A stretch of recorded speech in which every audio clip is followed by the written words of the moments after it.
for money, or it's just not feasible because of materials or the locations. So we're going to create a location that appeals to the director's ideas, and to do that we've got to create miniatures, build everything small. Without giving too much away, then what is this model going to get up to? Well, this model, it's not you think miniatures has been small-scale models. This model is actually going to be 1.2 metres long. It's got to be large because it's got to do a number of things. That is, it's got to be able to steer and power along and turn and skid. It also at one stage drives into the whale's mouth to actually kill off the whale and pops out his tail.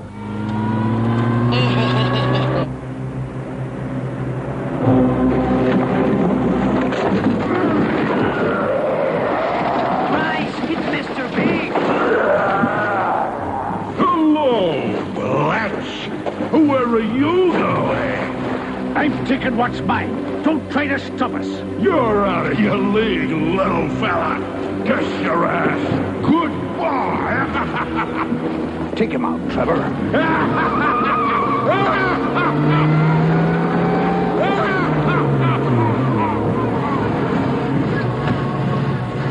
Change down, Trevor. The duodenum's pretty steep.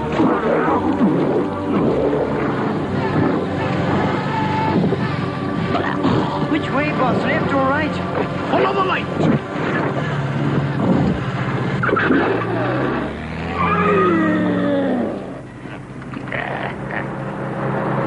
Get me back to the theater. Double quick. Sure thing, boss.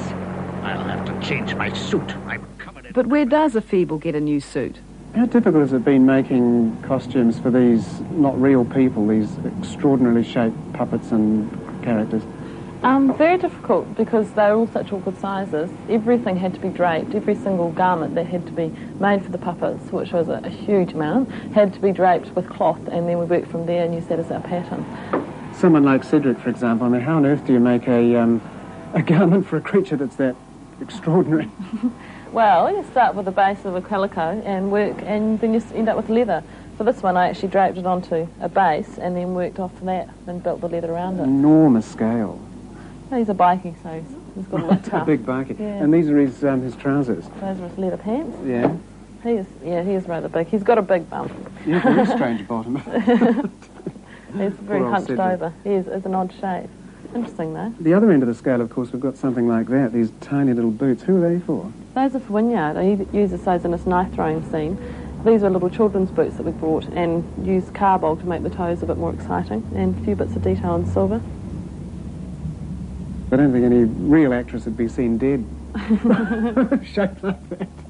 I mean, she's an extraordinary woman. How do you go about draping, as it were, a figure of that shape? It's a nightmare. She's very awkward. You can't think this is a woman, therefore I'm going to use a size 12 pattern or a 15 or an 18 or a 20. You have to actually work with the fabric and pleat and dart where is necessary, which on this puppet was very difficult, especially working through different areas. No waist, hardly any bottom. What size bust are we talking about? 2 metres. Making movies is really an ingenious process at the best of times for all departments. And I think that New Zealanders are probably ideally suited to it, because we are very ingenious. And the fact that we're making a film like this and we're doing it in an old railway shed, it's freezing cold, hence the fact we're wearing coats. I mean, there's times that we're filming in here and there's mist on our breaths, it's so freezing, and the set has been knocked together out of bits of 4x2 and chipboard, particle board, and there's just so much detail on the set that's made out of paint lids, paint tin lids and yogurt pots, and it's just, it's exciting because you're creating an illusion. The whole thing, which is one of the things that I like so much about filmmaking, is the whole, as I say, the magical thing, the creating of illusion, and the fact that you're what people see on screen comes from a place like this is quite amazing. Play that. Scene 97. Hold on, good day. This is a historic moment, Arthur. Tonight we rocket into superstardom. It's a honor to be a part of that masterpiece. Okay, we cut.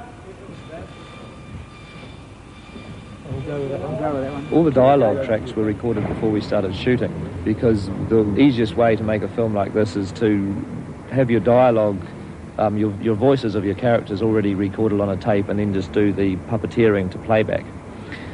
So in actual fact, what I've had to do is direct the film twice. Before we ever started shooting, I spent 3 days in a studio with some actors and directed their performance all the way through vocally. And I mean, obviously, while I was doing that, I had to think of the visual nature of the film as well, because if if they were, for instance, going to be saying a line of dialogue while they were getting up off a chair, you've actually got to make it sound as if they are. They've got to put a bit of effort into their voices. So I actually had to have it pretty clear in my mind what the pictures were going to be, that were going to be linked up with these voices. And it was an interesting exercise, because by having all the voice track recorded before we ever shot, I was able to sit down at home, lie on the couch and shut my eyes and basically just run the tape through, the whole 90 minutes of it, and just visualise the movie.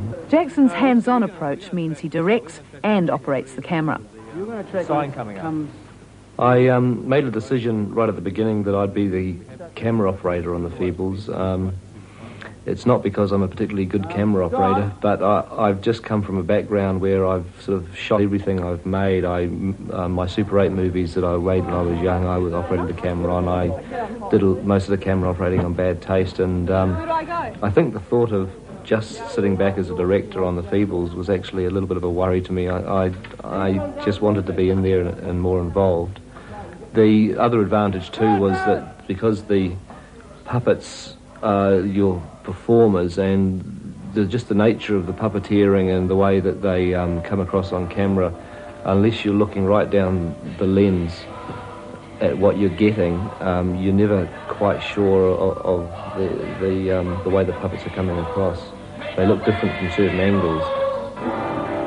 Right now, the thing, the stage... Oh, hang on. It's all wrong. All wrong, guys. Let's just forget about it. Well, I bought that one. Okay. Everything was wrong. The stage started turning too soon. The sign came up too soon. It was all wrong. Yeah, Saturday. Put your hands together for the fabulous Feebles Variety Hour.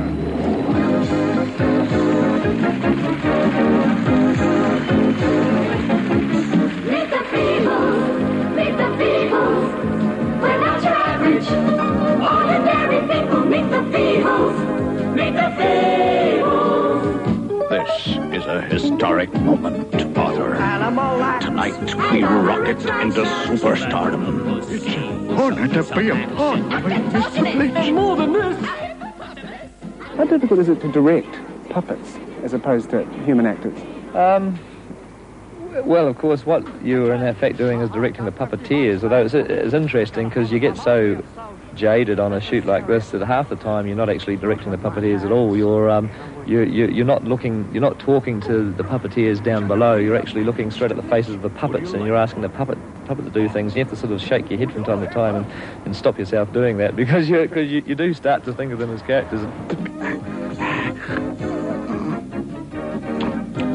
You go inside the storeroom where we keep them all, and you walk in, and although they're all lifeless, sort of stuck on hooks or on poles, you actually know them all, and you almost expect them to turn and